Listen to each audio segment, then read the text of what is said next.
Nearly all writers attempting an interpretation of the Osirian cycle have recourse to Plutarch.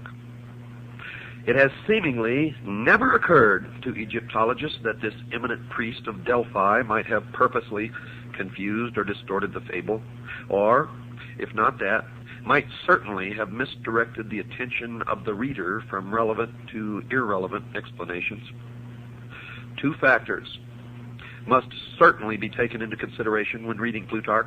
First, he was an initiated priest of the mysteries. Of this there can be no doubt. For he himself says, quote, "For the mystic symbols are well known to us who belong to the brotherhood," unquote. And in those days it was known as the brotherhood of the snake, and those who possessed the knowledge of the secrets of the ages wore the symbol of the snake on their headdress. And in the Egyptian hieroglyphics, you can see the members of the mystery religion of Babylon in the hieroglyphics as they wore the snake on the front of their forehead.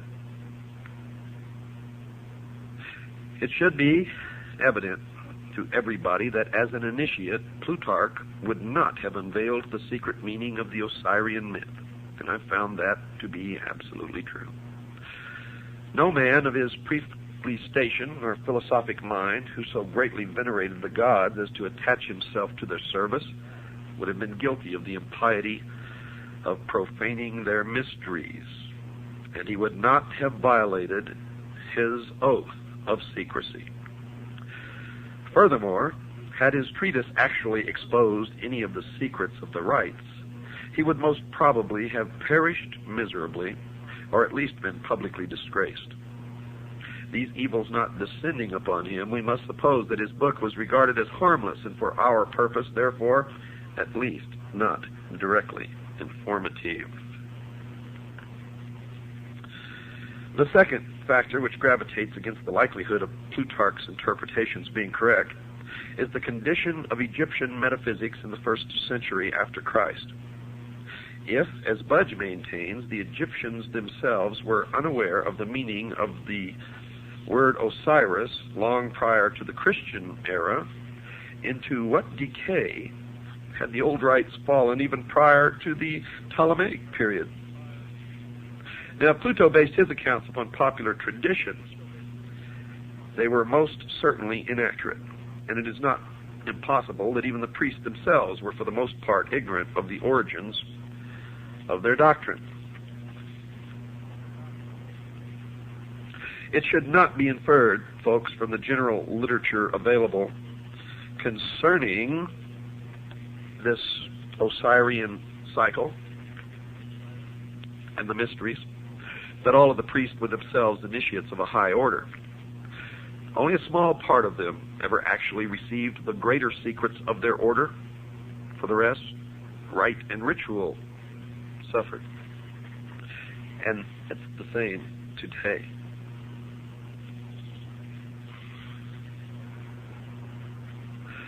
Democritus spent a great part of his life in Egypt, and from the priests of that nation, he secured the foundation for his celebrated doctrine of atoms. That's right, folks, atoms, A-T-O-M-S. A doctrine which has survived as a scientific fact to this day. From all these different philosophers who visited Egypt, we shall secure a better estimation of the profundity of Egyptian learning than from even the Egyptian writings themselves.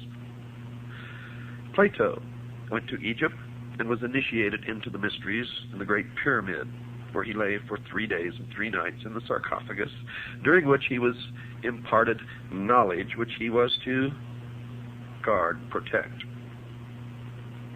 He describes his initiation in his writings. I suggest that you read it. If we can assume the pragmatic viewpoint that the substance of matter is to be determined from its consequences, then we must indeed highly reverence the wisdom of the Egyptians. For it seems that first among the consequences of that wisdom is civilization itself. That cannot be doubted. Civilization is no fable, nor is it a progeny of myths, but that which is real and substantial. And it bears witness to a profound and superior wisdom, which must have existed over a great period of time, and have been communicated to at least a privileged few since the very beginning of man's cultural impulse. Now we can also take the example of Pythagoras, the great philosopher. While a youth, if we may credit Iamblichus, associated himself with Thales of Miletus, from whom he gained a considerable knowledge of the mysteries. Thales, being at that time of great age and infirm body, apologized for his incomplete understanding of the sacred doctrines and urged Pythagoras to visit Egypt, the motherland of wisdom, as it was called in those days. Iamblichus wrote that Thales confessed that his own reputation for wisdom was derived from the instruction of these priests, but that he was neither naturally nor by exercise endued with those excellent prerogatives which were so visibly displayed in the person of Pythagoras. Thales therefore gladly announced to Pythagoras, from all these circumstances, that he would become the wisest and most divine of all men if he associated with these Egyptian priests. Iamblichus then describes the journey which Pythagoras made to Egypt, how en route he was initiated into the mysteries of several nations, and at last, arriving at his destination, was received by the Egyptian priests with respect and affection. He associated with the Egyptian philosophers for some time, and after demonstrating by his sincerity and consecration that he was worthy to associate with the initiated, he was at last admitted into the secrets of their orders. Quote, he spent, therefore, observes Iamblichus, 22 years in Egypt, and the Adyta of temples, astronomizing and geometrizing, and was initiated, not in a superficial or casual manner, in all the mysteries of the gods. Pythagoras must be acknowledged among the first of those divine men to whom the race is indebted for the principles of science, art, and philosophy. And are we to presume that so noble an intellect could have spent 22 years pursuing fabulous shadows in Egyptian crypts? If, as some have asserted, Osiris signified merely the Nile, and Isis the black earth rendered fertile by its inundation, could such a fable have so greatly stimulated the admiration of Pythagoras that he would have spent a score of years in the assimilation of the idea? I don't think so. Or again, would he have spent this great length of time, the very best years of his life, in memorizing the myth-encrusted history of an ancient king who at some remote period had reigned in Egypt and whose memory seemed sufficient to inspire a vast civilization for some 6,000 years? By the way, that's the exact number of years in the calendar of the Mystery School and of the Freemasons. Or would he approach the matter from another of these explanations? Would Pythagoras have pounded himself for a score of years against the walls of Memphis and find himself fully rewarded by being informed with bated breath by some archi-magus that Isis is the dog star? I think not.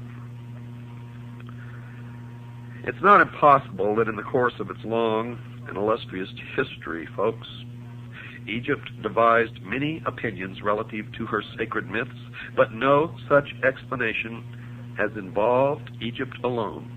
Her histories, her heroes, or her agricultural problems could have caused illustrious men from all parts of the world to have visited her in quest of essential wisdom, the central core of which is the myth of Osiris, Isis, and Horus, known as the Osirian cycle. The Nile meant nothing to the Greeks, who cared little whether it rose or fell. The sneezing you hear in the background is my dog Sugar Bear, who always accompanies me into the studio to do these programs.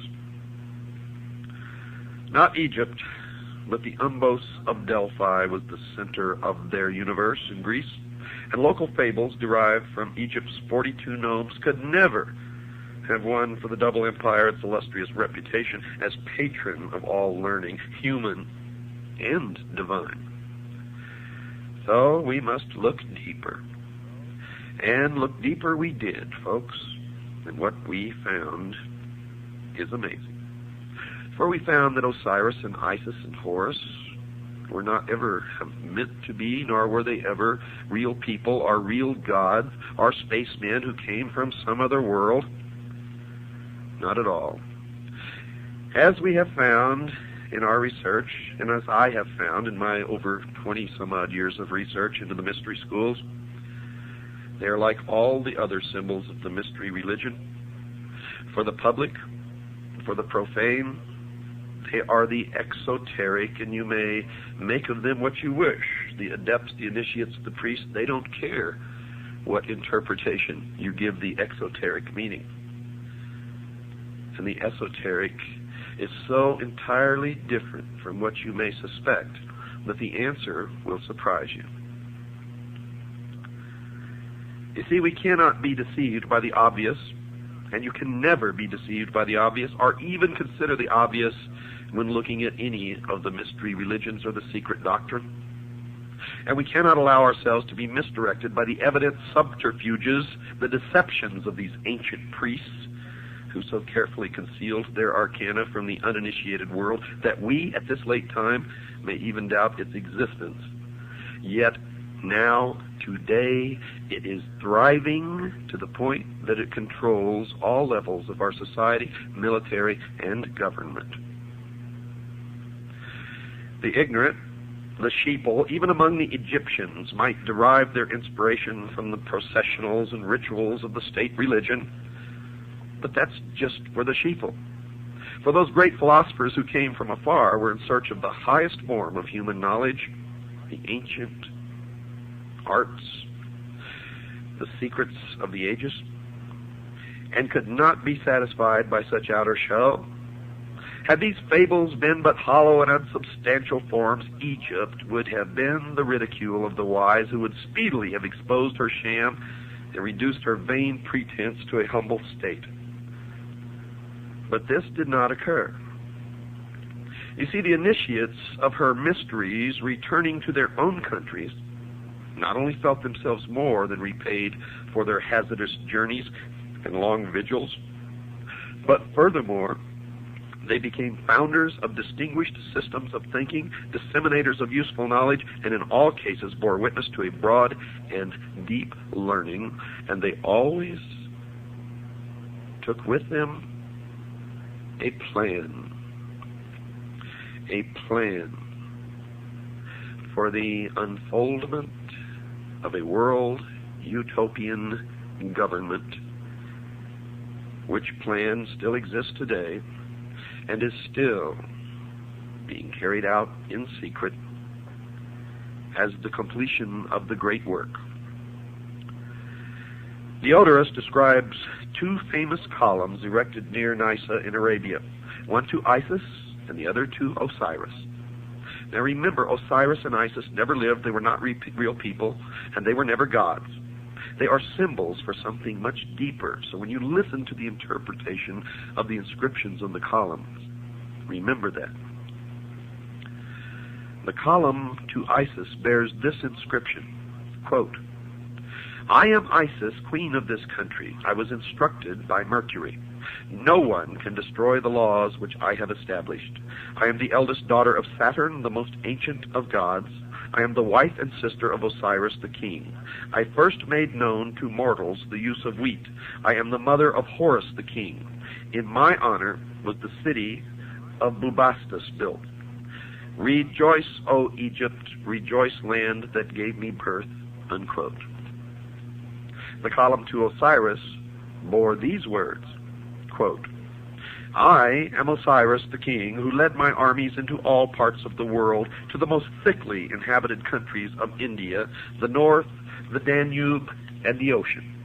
I am the eldest son of Saturn. I was born of a brilliant and magnificent egg, and my substance is of the same nature as that which composes light. There is no place in the universe where I have not appeared, to bestow my benefits and make known my discoveries," unquote. And the rest of the inscription, of course, was destroyed. Now, while the inscription on the pillar, or the obelisk in honor of Isis, may be veiled, The inscription on the obelisk dedicated to Osiris is certainly not. He was born of a brilliant and magnificent egg, and his substance is of the same nature of that which composes light. There is no place in the universe where I have not appeared. Osiris, of course, was the sun. In examining Plutarch's treatise, the introductory remarks appear of special significance. Yet, folks, these remarks are wholly ignored by Egyptologists who are content to confine themselves entirely to the fable which constitutes the larger part of the writing.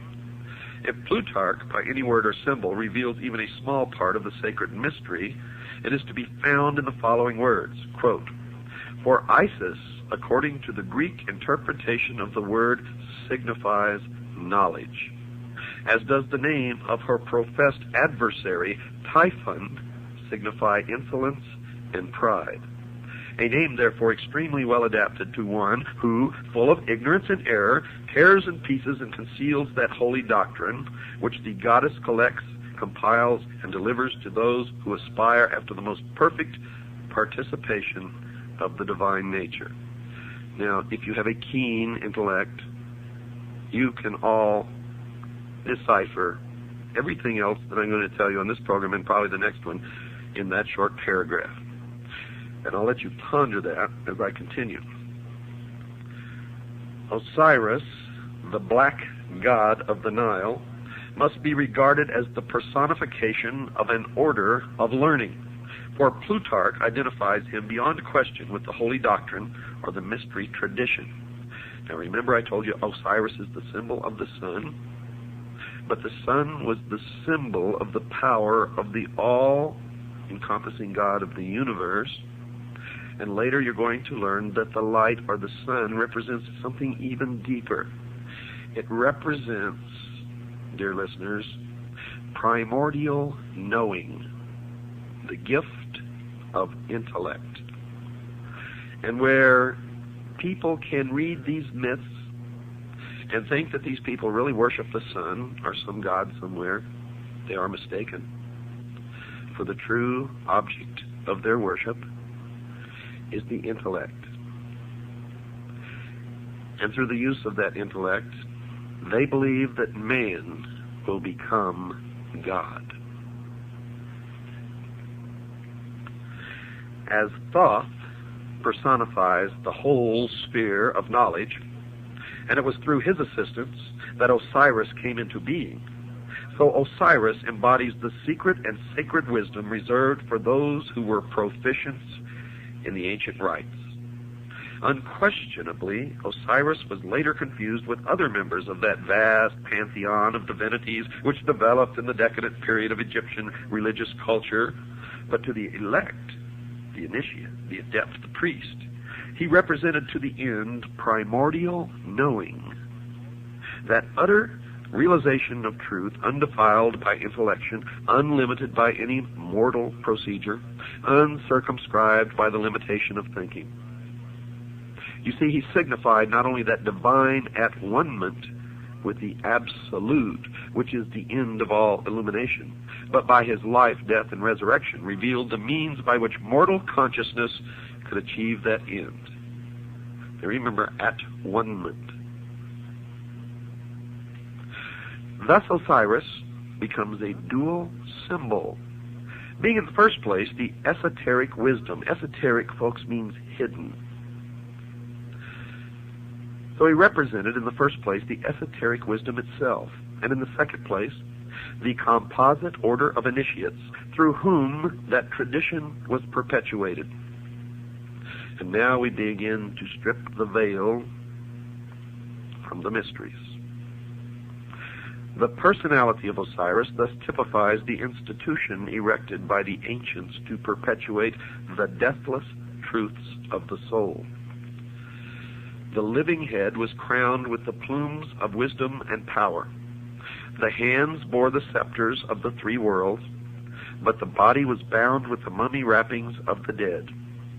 Here we find spirit, the living head, bound incongruously to matter, the mummified body. The soul was imprisoned in the narrow bonds of flesh, One thing through my research is certain. Osiris represented the secret doctrine prior to that time when the omnific word, or the lost word, of Freemasonry was lost. Osiris is the first of the 5 children of Nut. And here you begin to part some more veils behind which the mystery resides. He therefore corresponds with the first of the 5 divine kings of China and the 5 exoterically known Dhyana Buddhas of Lamaism. The 5 children of Nut are the 5 continents which have appeared upon the earth and the 5 races which have populated these continents. Osiris is the primitive revelation of the first race. But as Isis was born upon the 4th day, we find this tradition coming into Egypt through the Atlantean mystery school of which Isis is the symbol, and you will find at the base of all of these things Atlantis. Francis Bacon wrote about Atlantis. Hitler believed in Atlantis. In this country, the Freemasons established the city of Atlanta as the new Atlantis. And all of this will come together for you. It took me many, many, many years of study deep into the night and trying to discuss this with other people who had no idea what I was talking about. So most of it was put together in loneliness late at night. And then when I established my organization known as the Citizens Agency for Joint Intelligence, many others began to help and furnish bits and pieces of information. And we have succeeded, folks, in infiltrating the lodge. We have members in the lodge who feed us information constantly. Members whom we taught how to take an oath so that the oath of Freemasonry would not be binding upon them. You have to play sometimes by the rules of the enemy in order to beat the enemy.